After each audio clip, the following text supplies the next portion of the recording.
Walking along a path at the roots of Pikes Peak, you take a fork in the road towards the Anselm Society Digital Pub. Inside is a raucous conversation on the arts, faith, and, well, the extraordinary fabulousness of Mandy Houck's pet names. In the corner by the fire are three people. One of them does not have a fabulous pet name, and that is me, your co-host, Christina Brown. Welcome to Believe to See, a podcast of the Anselm Society Arts Guild. Here at Believe to See, we explore the relationship between faith, art, and storytelling. Our goal is to connect the great story, the great stories, and our own stories so that we can better understand what it means to live with a Christian imagination. Today, your podcast hosts are gathered to discuss the wisdom we gleaned from the recent conversation with Lancia E. Smith on the power of naming. If you haven't listened to that episode, please go back and do so. Both so that this episode doesn't give you any spoilers, but most importantly, because your life will be better having listened to it. Truly. Our co-host Evangeline and our podcast guest, Lancia, said many a wise thing. So, on that note, we wanted to sit down together and ponder them with you, our listeners. And speaking of sitting down together, let me welcome my co-hosts, Matthew Mellema and Mandy Houck. Welcome, guys. Hi. Hello. Did I detect a little Scottish brogue when you said road? You know, I get all kinds of... Take a fork in the road. Take a fork in the road. Fork. Yeah, see, accents and me, we don't mesh. They're accidental or not at all? Is that how? That's exactly what it is. Yeah, yeah. I was walking towards, I was walking into Safeway at one point. You were walking along a path into Safeway. Yes, I was. And some guy stopped me. He's like, "Are you from the South?" And I was like, No, I'm not.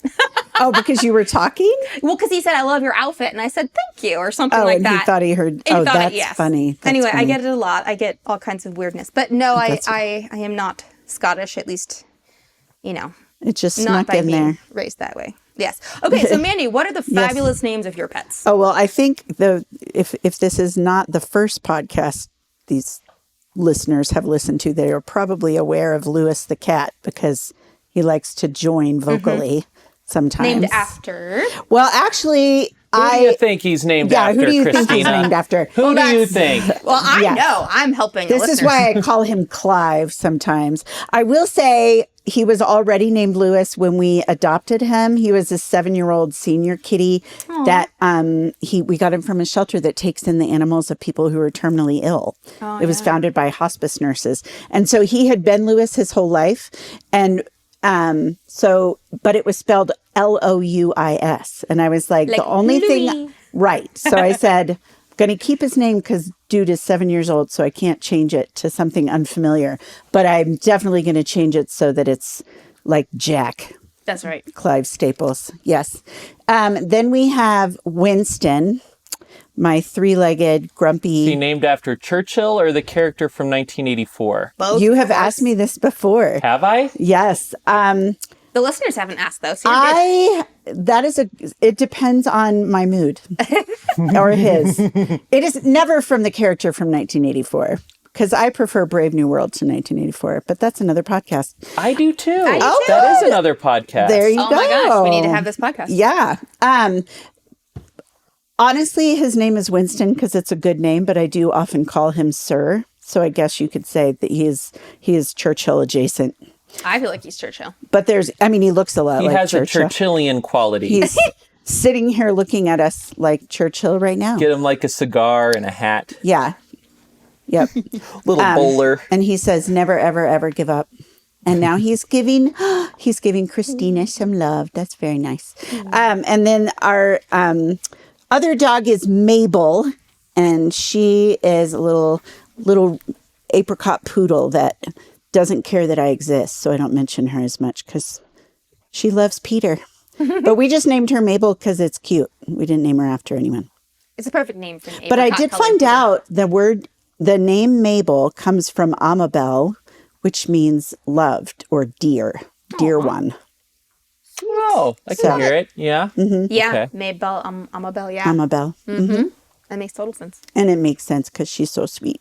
She is so sweet. Yeah. Yes. So.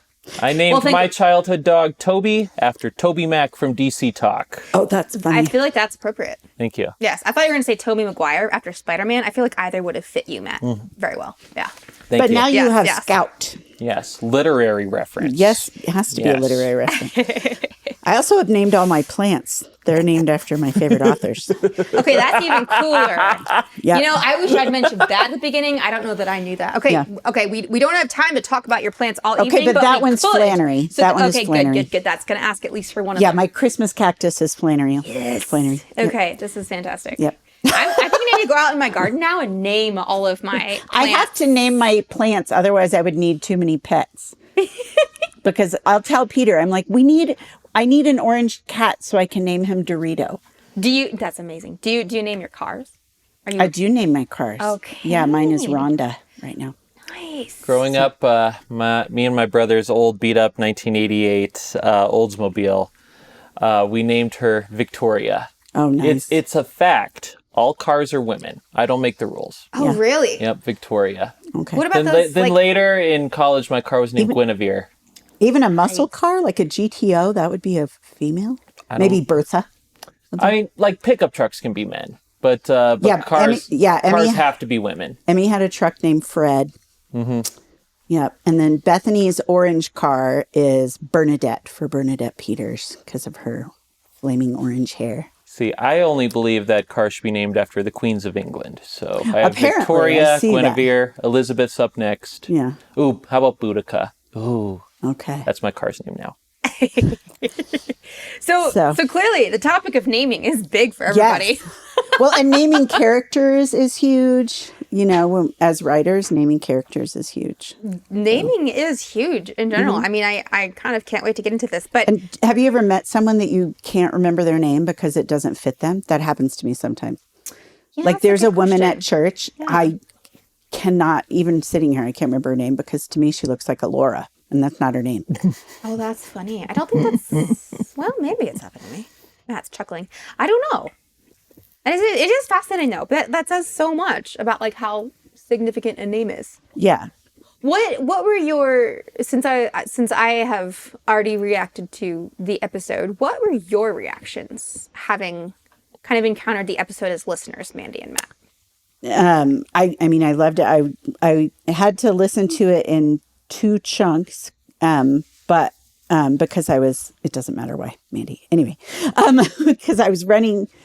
Yeah. Anyway, You just had to split your day. Into I just two didn't chunks of have. awesomeness. I did have to split it. You know, when you're in the sandwich generation, you're taking care of people, so you have to. Yeah. Anyway, I mean, I could listen to Lancia read a phone book, but. Well, no, that's not true. I could listen to her discuss things about the phone book. That's what it's not just her voice, it's just her insight into things. So I thought Although speaking of voices, I loved it when she said that one guy's name was like caramel and bourbon. oh rolled into yeah. one. His voice, The sound yes. of his voice. I was like, Yeah. that is such a great. Yeah, that was a great description. It was a great description. No, it was a really it's an episode I'm going to revisit definitely because there were certain parts that really hit me for just things I've been dealing with and thinking about now, but then there was just so many riches in the episode. Did you want me to say like a specific thing or are we getting to specificcs later? Oh, I was about just my going reaction? for general reactions. Yeah, that's my general reaction. was, Okay. Huzzah. Huzzah. What about you, Matt? Yeah, to me, it sort of got me thinking about how much I cared about naming without necessarily thinking about it. You know, things like names of my kids, names of pets, names of, you know, silly things like my fantasy football team, names of characters in my book. I care very deeply about all of these things. Yeah. And that kind of helped show that to me.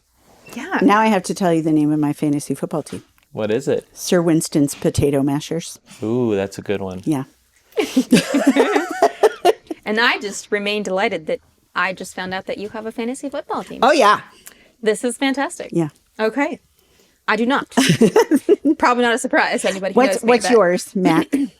So, I have two fantasy football team names. Of course you do. One of them, it's a league I've been in since 5th grade, and I've had this name since 7th grade, and it's the Homicidal Psycho Jungle Cats. That's right. We've had this I trust conversation. you understand. You get the reference from Calvin and Hobbes. Oh, yes. And the other one, it's a league that I change the name of every year. So I've had lots of very excellent names, if I do say so myself. Current name is the Surf Ninjas. Oh, okay. Boys of my generation will know what I mean. Well, the reason it's Sir Winston's Potato Mashers is because he looks like a potato, in case anyone's... He does, actually. Especially when he's lying, when you're looking at him from the direction of the no-leg side. Yeah, he's a little roly-poly... He's a little roly-poly. Little cute little potato shih tzu. He's adorable. He's so adorable. Anyway. But yeah, no, that's interesting. I'm laughing at that because, like, just thinking about, like, when my brothers... like named their teams on like the online gamer online gamer world. I think one of them was something Pop-Tart, and and I think one of them was like living gluten free or something. Oh, that's as funny. like a joke to like everybody who has, I don't know. It's like, I really hope that's ironic. It was supposed to be like personality revealing. Yeah, it is. Yes, to derive the more Pop-Tart 365. the more real point from that.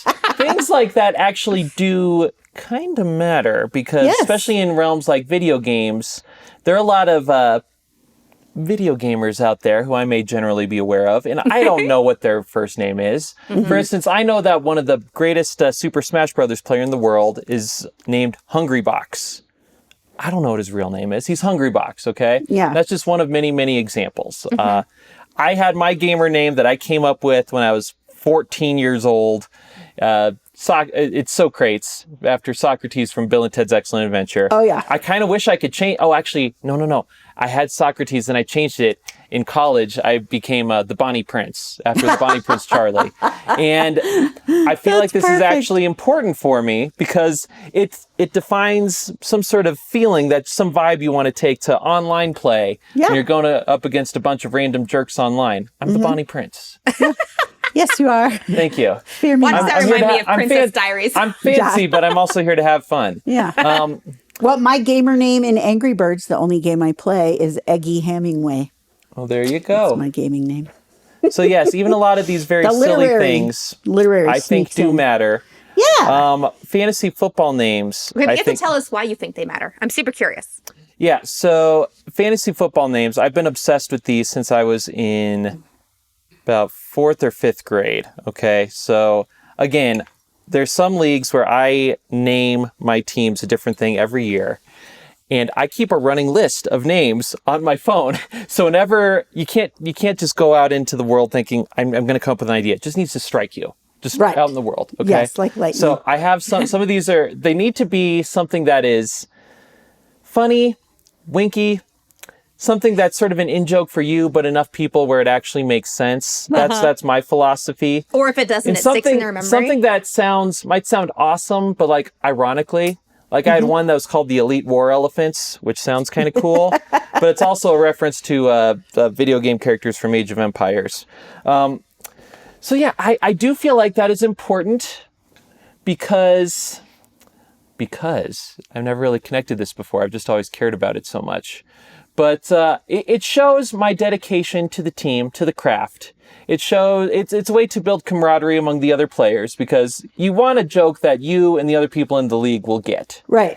It's very common to have like a pun based on a famous football player as like a team name. So yes, it's very silly things, but it shows that you care, and it's a way to build bonding among the group. Well, my first fantasy football team name, the first time I joined a league, I was the only woman in the whole league. Wow. And I had principles, and I decided I was going to refuse to draft any jerks to my team. And this was in a time where Deion Sanders was playing and was a jerk. And so I was not going to draft Deion Sanders just out of principle. And all the other guys were like, oh, whatever. I mean, they already thought I was going to be terrible because I'm a girl. but also since that was my main principle, I was like, who are the good guys? So all these guys, all the other guys were researching like stats and I was researching reputation. I love it. So my team name was Mama's Boys. And guess what? I won There you go. the entire There thing. you go. With the So nice character boys. matters. Character matters. People. But I mean Character that- matters in fantasy Yeah, football. so I know we've gone a little far afield from the initial like react to the Lancia thing.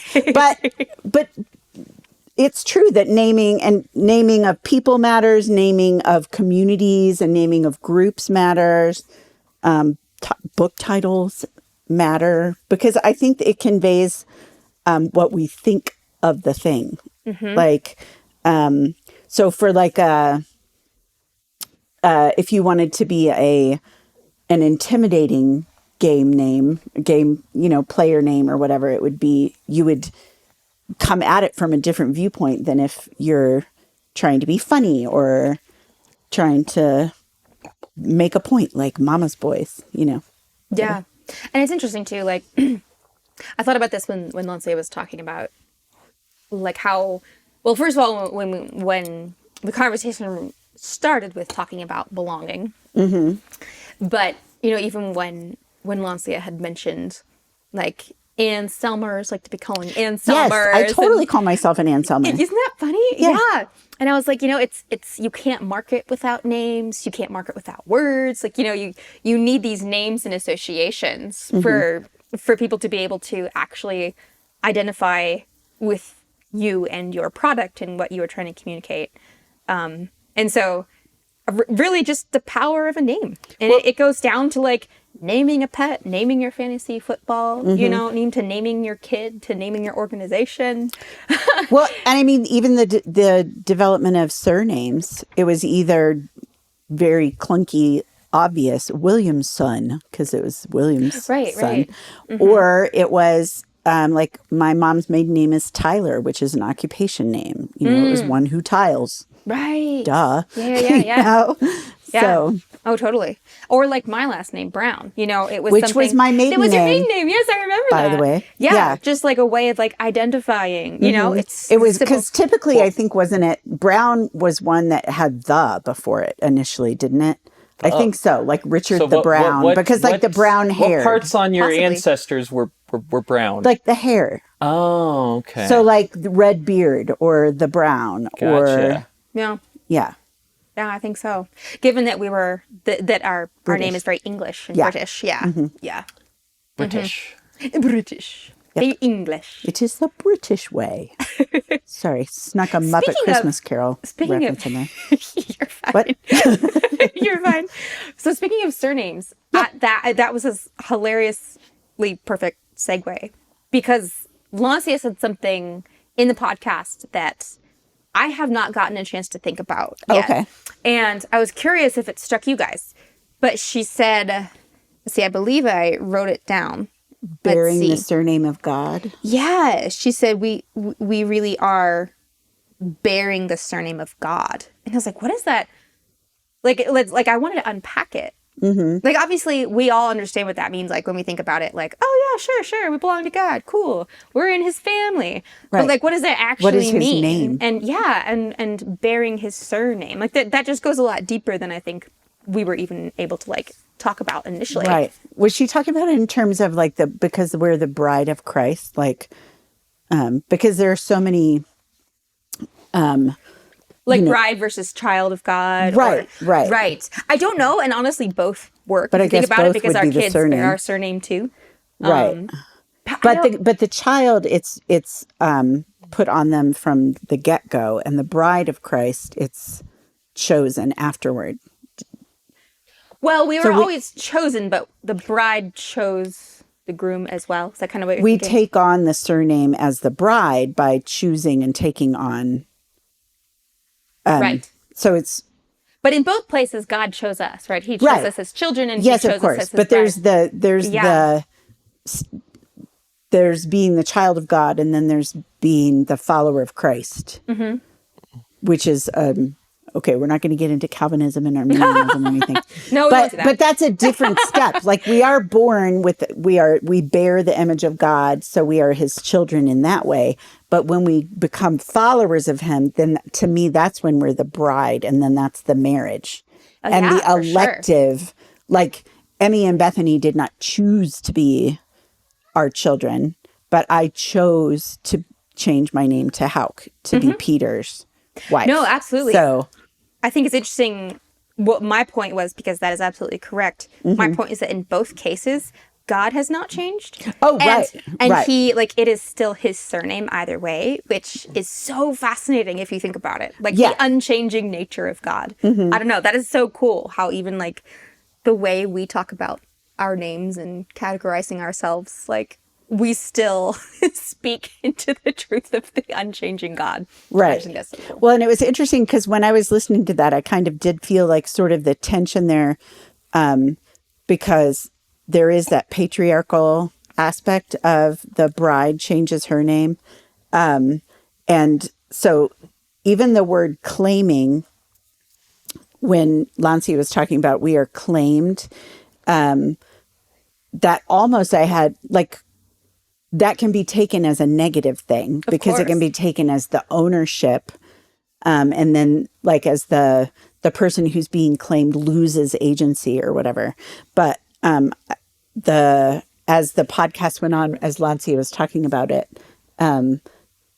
there is something about when you are claimed, the action of the claimer is one of saying, you are valuable, so I want to claim you. I want to claim you as mine, not in an ownership or like slavery kind of way. Yeah.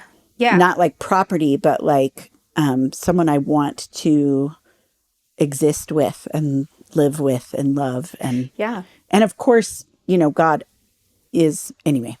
Yeah, no, you're right. I don't want to over-explain and No, sure. I mean, Evangeline said, like, I think this is almost word for word, but I think she said, calling you mine is an act of love, protection, and kinship over an act of possession. Yes. Yeah.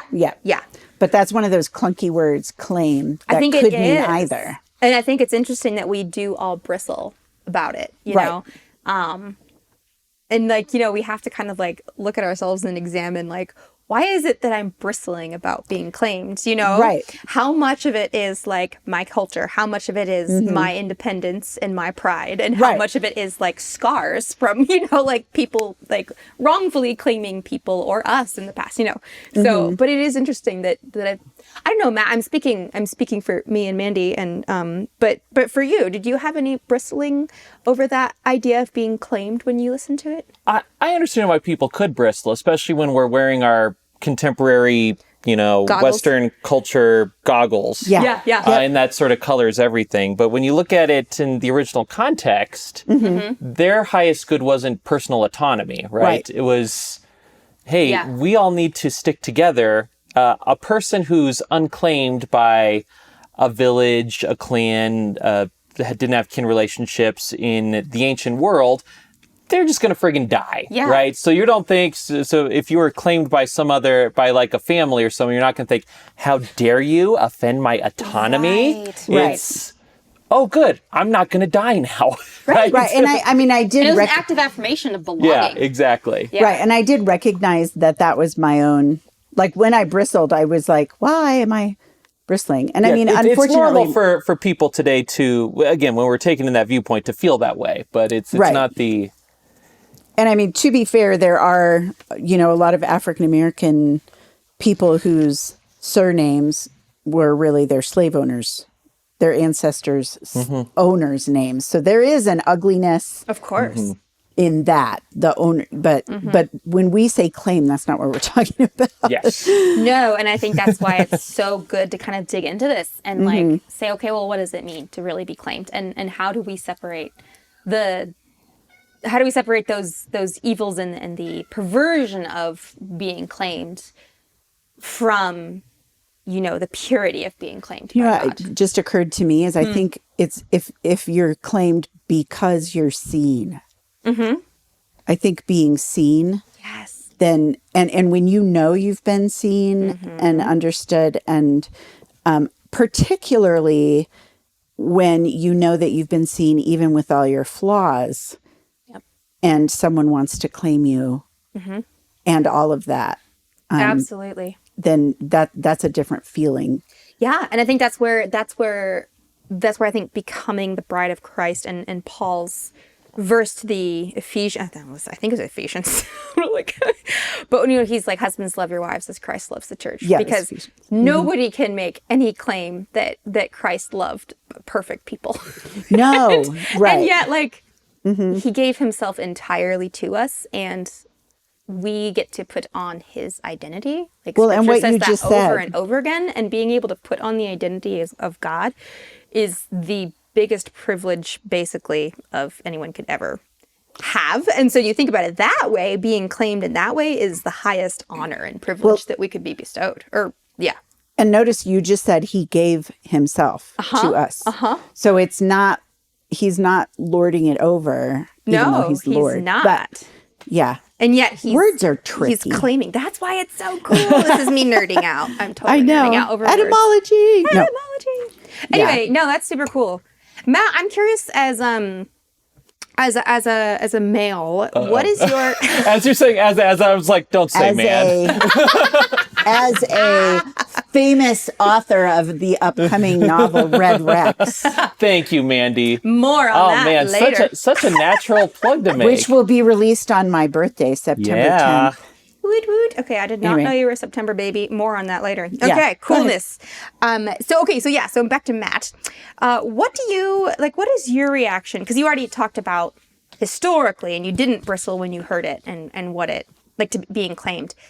But what does it feel like, basically, to be claimed by God? Like, to you in your maleness. Is that a feeling that you enjoy? Like, is that a sort of, is that something that you just like, that feels so nice? Or is it kind of like another, like, what? I don't know. Is there like some party that resists that? Like the bride of Christ aspect? Is that what you're... Well, as a man. No, I don't know. I will say, again, maybe because I'm a dude, when I hear those words, I don't automatically go to, some of the stuff that... The bristling. Yeah, I'm not inclined to go to the bristling. I kind of view the belonging thing differently. I kind of view it as... I kind of view that as more of an obvious good, like feeling like you belong, like you're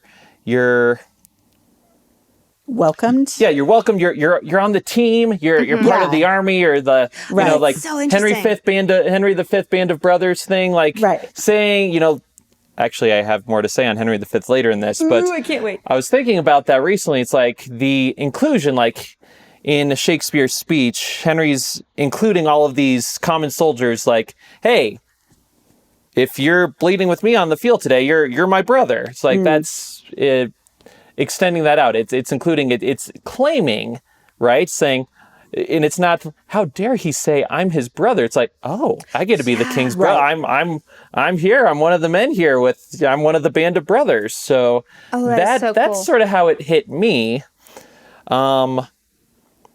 But yes. Do you know what's funny? And I don't know why I didn't think of it until just now. Like, I was adopted, so I should probably get that. Anyway. You shouldn't. So, like, I wasn't, like, born into the Browns. Yeah. No relation. I'll claim you, though. Oh, yay. Yay.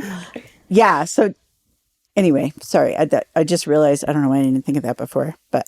Because this is complicated, deep stuff, and it takes so much unpacking. That was powerful. Yeah. It's interesting you say that, though, Matt, and I think you touched upon exactly what I was thinking of, because I've talked to, like, guys and girls about some of this concept before. Gals and guys, males and females, men and women, all the things. And, like, the difference between... like how we respond to being Christ's beloved or God's beloved. And and I've talked sort of about like how that's more easily, like women often have a little bit of an easier time with that, with being beloved and claimed by God, as our bridegroom, as opposed to like when we can see it in a wholesome way. That's something that's a lot easier for us to be okay with sometimes than men, from what I understand. Sorry, I'm not trying to speak for men. But this one conversation, I'm No, thinking, that'll be my job as a man. as a man, excuse me. But I'm thinking of one man that I was particularly talking with, was saying that it's kind of hard because his natural instinct is to want to be like a soldier of God and to like fight in his army under his banner. Okay. And so like, God calls me, I will be there. And it was so cool, Matt, to kind of hear you talk like that. I was like, wow, that makes so much sense. And Yeah, because you did go straight to brothers. and Henry V and Right. being claimed by the king and like as a and I'm like, wow, that's so interesting. So anyway, thank you for saying that. I think that even helps me. Well, in kind of and I some of my think to some processing. degree, maybe that's a little bit sad that like, because we have so worshipped masculinity and femininity in like these almost caricature kind of forms. And we don't realize that we can be like, men can cry and not be feminine, like, and Right, men, right. you know, and men can relax in the arms of Jesus. And it's not, you know, you're not being, I don't know, less than. Yeah, there's a lot I'm of not saying that caricature. anyone was saying that, but I was just, yeah. No, it's yeah. And then there's a lot of resistance, obviously, today with like women being allowed to be feminine. There's just so much there. Well, or, And I don't- and I mean, why don't I think of it that he's calling me as his warrior too? Or that the fact that, oh, he's claiming me, the first thought is patriarchy. Right. You know? well, and for me, when the reason I went straight to the claiming the part of the podcast where they were talking about claiming, it wasn't talking about God. It was talking about like marriage and women changing their name. And then what my mind went to wasn't so much that, it was more like the slavery and being claimed like that. Because that's where my mind went. I don't know why, because it wasn't said in the podcast. But when they talked about wives changing their name, the first thing that came to my mind after that was what I said before about slaves' names. They lost their names. Their surnames became that of their masters. Yeah, So in my mind, that's what I was thinking, is more like master ownership instead of like a welcoming, loving kinship instead of ownership, like Evangeline said. Does that make sense? Mm-hmm. Yeah. Oh, of course. I mean, Yeah. I was there and my mind went there too. And yet I knew that there was a sin there. Like, not a sin of mine, I'm sorry. There was a darkness there because of sin. And then there was a purity there. Yes. And again, like the perversion and the purity. Perversion is the right word. Yeah, there's a perversion and purity. And where do you pick it out? Like that concept of naming, claiming, reclaiming, renaming. Like where do you pull all the perversion out and find the purity in what that was always meant to be? Mm-hmm. So yeah. Anyway, that's really. It's a really deep thing. It's so exciting to be talking about this with you guys, because I do think this is something that obviously can be talked about, and we can go so deep into humanity's history. Right. Yeah. And I'm totally pro women changing their names when they get married, especially because Emmy got the cutest last name ever. Her last name is Duddles. She has the cutest name ever. She has the cutest name ever. It's like Emmy, a little baby duckling. Emmy Duddles. That is so cute. Is the cutest thing ever. Well, I think I've told you my husband, bless him, apologizes for giving me a boring last name. Did I ever tell you guys that? The No. worst things than having a boring last name. Well, it's so no, there are much worse things. Okay, Name that Like you I can had a friend pronounce. not a friend, I'm so sorry. My mom had a friend whose name was Candy, and she got named a guy named Jim Barr. And so her Candy name was Bar? Candy Bar. Oh, Yeah. you've told me that before. I remember that. Yes. Well, I went from a quote unquote boring but very easy to spell last name to a 4-letter, very confusing. Yeah, what's hard up to with that, spell. Peter? What's up with that, Peter? Peter Hauk. So my I used to work with teenagers, and one of them said when I got engaged, and I said, Peter's last name, and he immediately was like, "Oh, it's like how come without the And I was like, "Yeah, that's it." Oh, look So, at him. I know, Or isn't the that team. funny? You said him. It was a he. The Yeah, Broncos had a tight end a few years back whose career was tragically cut short by injuries, but his name was Jake Butt. And his last name was spelled like a butt. And like the dad leaned into it, and like he wore that's what you got. Like he wore a jersey to the games, like the big butt, all that. But I have to ask Christina, Mandy. Yes. Mandy, if Peter's name was Peter Butt, would you have changed your name to Mandy Butt? Yeah. Would you be Mrs. Butt? I would be Mrs. Butt. How about you, Christina? Or would you be like, how about a hyphen where... I mean, I wouldn't have been like, woohoo, and I wouldn't have like monogrammed anything, but Where are the butts? Where are the butts? I have a friend named Pam who married a guy whose last name was Ham. So her name is Pam Ham. We do what we must. Yeah. I know Kristen Would you be Schuler who Christina Butt? became Kristen Piston. See, I would then change it to like Christy or no, I probably wouldn't. Like Piston's a cool last name too. But It's Kristen Piston. Right. Yeah. That's unfortunate. The only thing about that is that it's memorable, right? So people is. will remember. There's That is true. I don't know though, Matthew. I think if I was as young as I was when I got married and had that, I probably would have still done it and hated it, been super embarrassed. And then I would have adjusted. done it and resented my 35-year-old husband for it for the rest of my... I would have resented something or someone. I don't know who I would have resented. But I think as a 35-year-old, and if I got married today to someone with that last name, I probably would be like, I'm hyphening that. Sorry, not sorry. Yeah. Oh, yeah. Hyphenating. Yeah. That's what I meant, hyphenating. Well, and it's funny too because we do like change. Like I wasn't born Mandy. I was Amanda. So. Yeah, it's true. But whenever, like at doctor's offices and stuff, when they call Amanda, like sometimes I don't hear them because I do not identify as Amanda. I've never been. No, it makes sense. So along those lines, I was thinking one of the implications of the Lancia podcast was the names we choose to give to other people, especially our children, because those are the most important, those are the only humans who I'm allowed to name, right? Yes. So what were y'all's thinking with naming your children? Like, did you have like a process? Was it how it sounded? Was it how it meant? Was it what it meant? I threw out like 20 awesome names and Peter just shot them down. A bunch were too creative or weird. What would have been your first choice?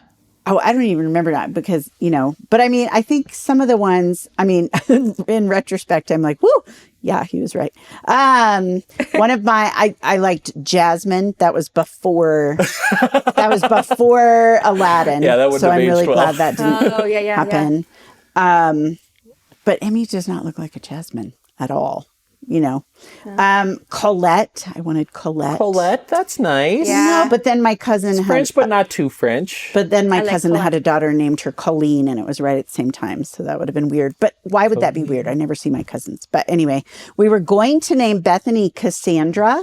I love and that. then, thank you. And then my dad was, well, here's the thing. All you moms out there, all you young people who have not yet, had Named gotten children? pregnant and named children, don't tell people what you're planning to name your child while you're pregnant because they will be mean about the name as long as you're pregnant. But once you've had it, the likelihood of them being mean about the name you chose shrinks considerably.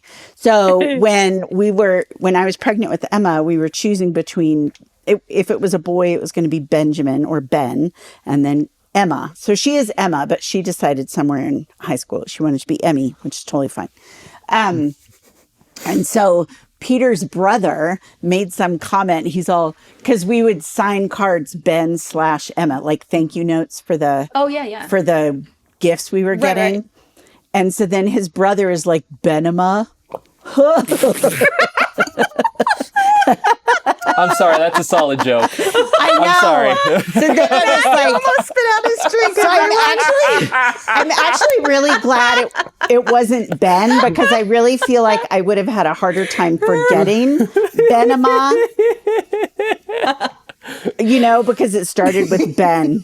So it was funny, but I was a sensitive pregnant girl. So, but then with Cassandra, so then we weren't going to tell anyone what we were thinking of because we kept hearing all these people give you their opinions, which don't give me an opinion on the name I'm choosing for my child, random person in the grocery store line. Anyway, but then Wait, when you're I was saying I shouldn't do that? No, you should not. So Your child has a terrible name. I'll tell you why. yeah. So, but when we had decided on Cassandra, my dad was pestering me like, no, tell me. And I'm like, I'm not going to tell you. We're not telling anyone. But my dad was very charming and he got it out of me. And I said Cassandra and he was like, Cassandra. And then that was that.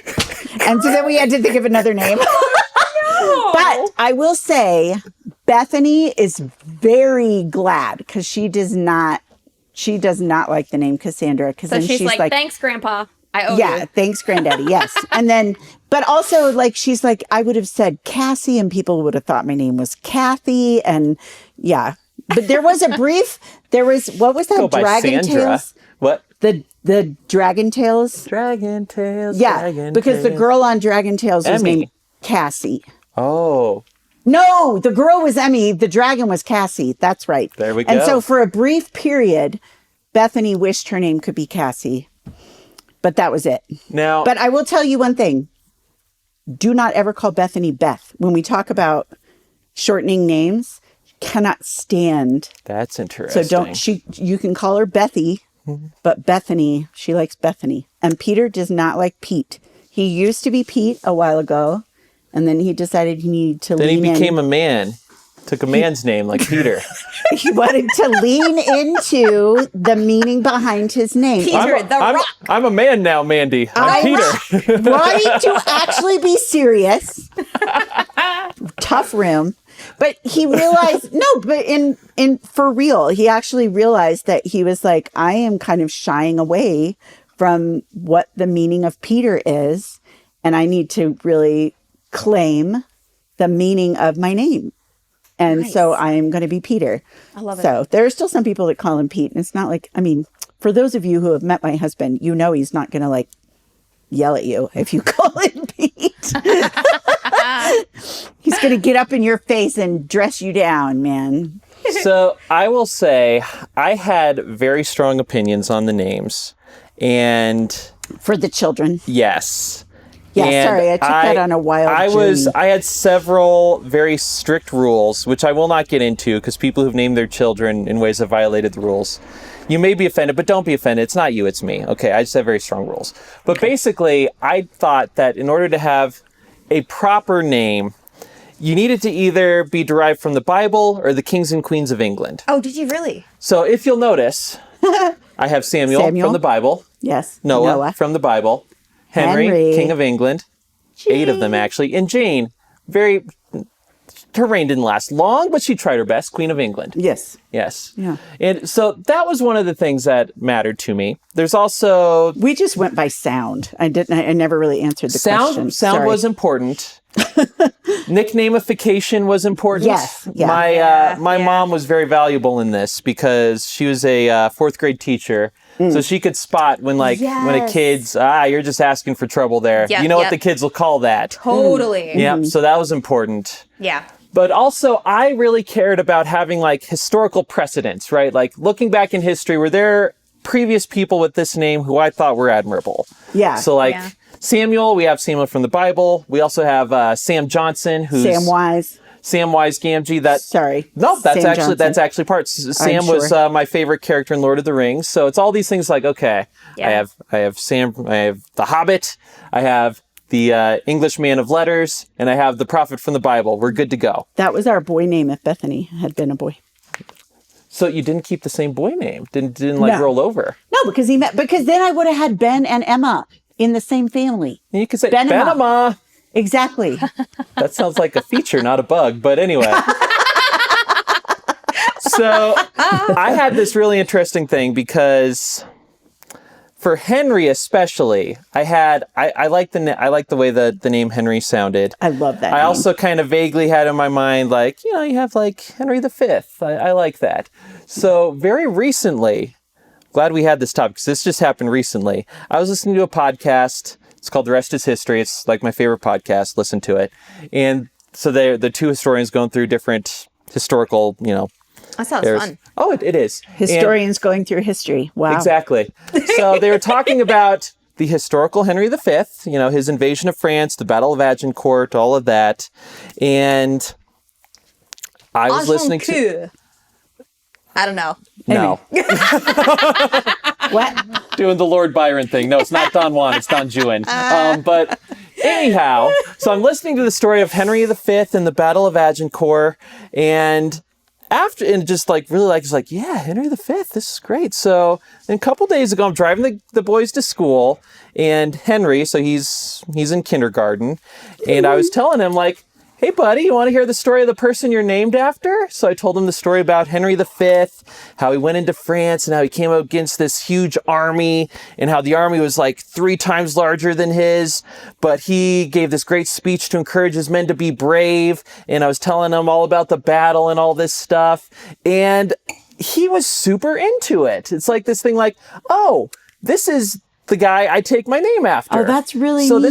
This is sort of, he feels like he has this sort of ownership over it. Like, this is the Henry that's the reason I'm the Henry, because of this Henry. And it was very nice. Like, it's hard to get a kindergartner to pay attention to a long historical event. Yeah. But he was in. And I even showed him the clip of, from the Shakespeare play. It was the Kenneth Branagh version, the Henry V Band of Brothers speech. Yeah. He was into it. That's so I'm like, cool. yeah, like, this is your Henry, buddy. See, for me, they named mine to go with my sister's name. My name is, so it's Molly, because they're hilarious. They named her Molly Brown. True story. And then they were trying to think of what would go with Molly. And I very narrowly missed being named Polly. Oh, Polly yes. and Polly. Molly and Polly. But then they You'd probably decided, go by Pauline. I'm just going to go by Mandy. Okay.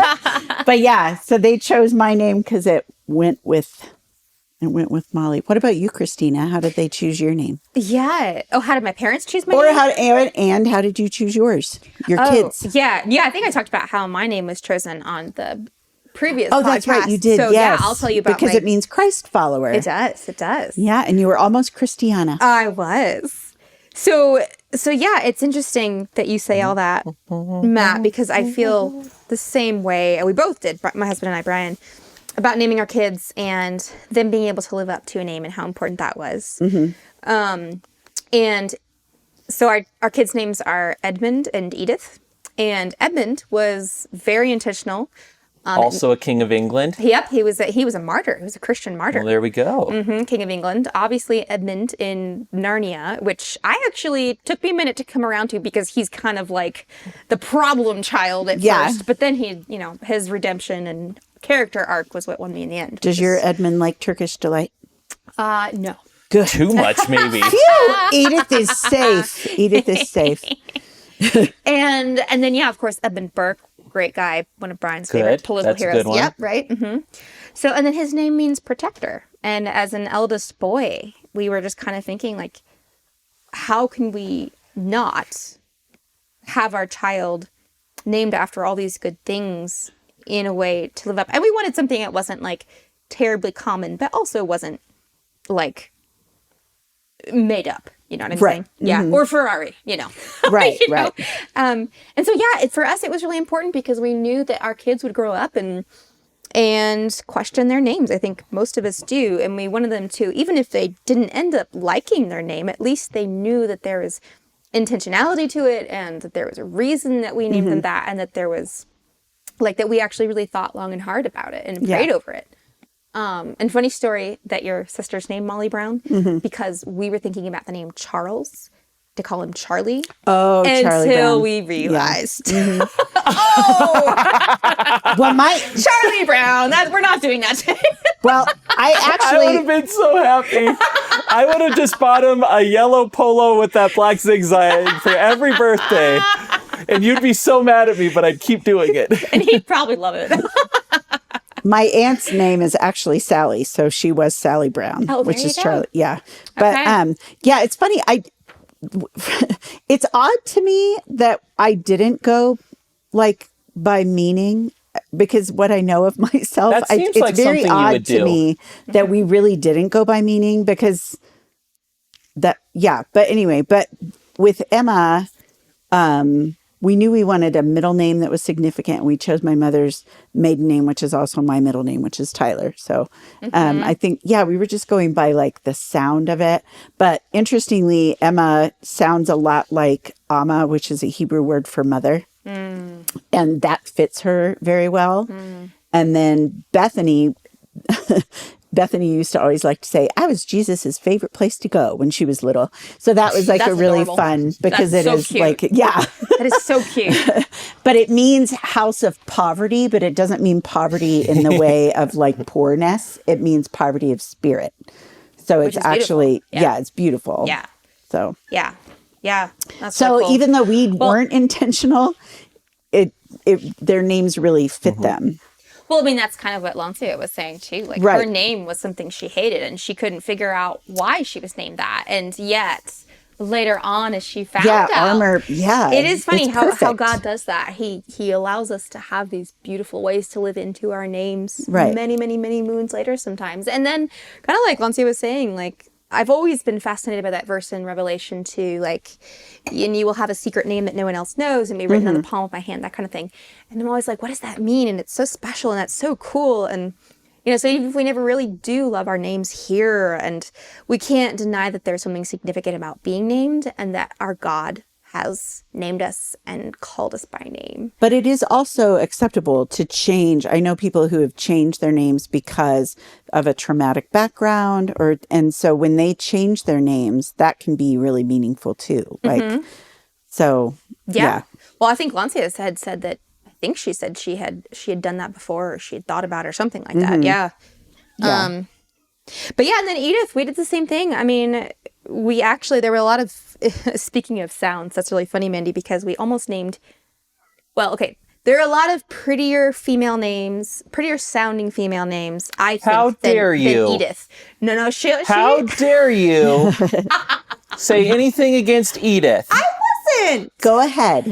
Edith, you have a beautiful name. She does. Yes. But there are other ones that we love the sound of as well. And probably a little more like Olivia or Ella or he shot down Olivia. Oh, yeah. I love it. But I do too. But anyway, I encountered Edith and I didn't, not like the name. And it, I came across the meaning, which meant victorious in battle. And I just thought, I don't know why, but I feel like my daughter's going to need this I remember you definition. telling me that because when I met yeah. you were pregnant with Edith. And so I remember you showing me, they each have the framed meanings of their names. You have those in your house, don't they? But something similar. I know what you're talking about. Don't you have Edith's name framed and the meaning of it? No, I don't. Did I imagine that? That's weird. Anyway. I have two different things like that, but okay. Anyway, It's okay. I just remember seeing the meaning of her name in your house. Yeah, So- no. It's but anyway, all that to say, yeah, I felt like, again, like the meaning and the power of being named kind of usurped how I personally felt about whether or not I thought one name was prettier. For example, I always use this example because I love the name Cecily, but it means bitterness. And I was like, I am not doing that to a child. Yeah. I did find out, by the way, speaking of meanings, Cassandra, do you know what that means? Sand. No, I don't know. Deceiver of men. Oh! So, Okay, so 80 Thanks, Ryan, you Dad. guys. Do you Thanks, think Dad. that was named on purpose? Well, no, actually, They're pretty Cassandra. Cassandra, the name comes from mythology. Well, it's from and she was the Iliad. Yeah. Yeah, and she no, wasn't. she was not a That's deceiver. Oh, she wasn't? No. Oh, sorry. guys. Sorry. I know. Let me lean for. I haven't I told read this exact everything. same story on the Taylor Swift episode. But no. In the Iliad, Cassandra is one of the daughters of King Priam of Troy. Okay. And at one point, the god Apollo, the god of prophecy, gives her the gift of prophecy. However, there was a little bit of what you can charitably call a misunderstanding. You see, Charitably. Apollo thought that this was sort of a quid pro quo. Cassandra was not interested in the quo. So Apollo cursed Cassandra. Oh, okay. The curse is that Cassandra would still prophesy the truth, but that no one would listen to her. Yes, no one would believe her. See, Yeah. so it's really good. They thought that she was deceiving them, but she was actually telling the truth, and no one would listen to her. That's So right. see, even better, we didn't name Bethany that. Prophetess that was not believed. Yeah. That wouldn't be a very good name for a children's nurse. Cool. That's what Bethany is. Bethany is a children's nurse. Oh, it took me a minute. Yeah. A pediatric nurse at a Deceiver. hospital. You don't want. Yeah. Delilah means one who weakens. Well, Yeah. All Very right, then. fitting in the story. Right, exactly. Again, names have meaning. Well, you guys, do we have any last thoughts? Because otherwise, I'm pretty sure our fire is going down to embers. well, I wanted to say that I really loved the way Lancia, it was toward the end of the last episode when she was talking about naming being an act of authority and agency, and that is the opposite of powerlessness. That was really powerful to me, particularly when she talked about it in terms of what we call ourselves in the presence of God. She didn't really say it this way, but this is how I absorbed it, because she talked about taking who we are and naming what we are and what we're struggling with to God in prayer. And that we have the agency to do that. I am broken, but we also, that is stating the need we have. And that's the posture, that's just the perfect posture of prayer, is using the privilege we have to have the agency to go to God and name the truth about how we're feeling and who we feel we are in that moment. But wrapped up in that, taking our need to him at the same time, that was really powerful to me. So I appreciated that. Thanks, Lancia.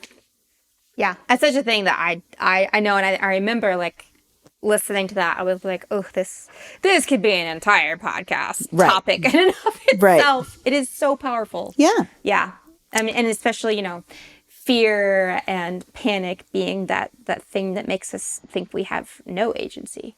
And so naming your fears and having that, like being able to go before God and saying, I am feeling this. I am going to name this darkness before you so that you will, It breaks the power of breaks that, the power. Yeah. of that It negative does. thing. It does. Yeah.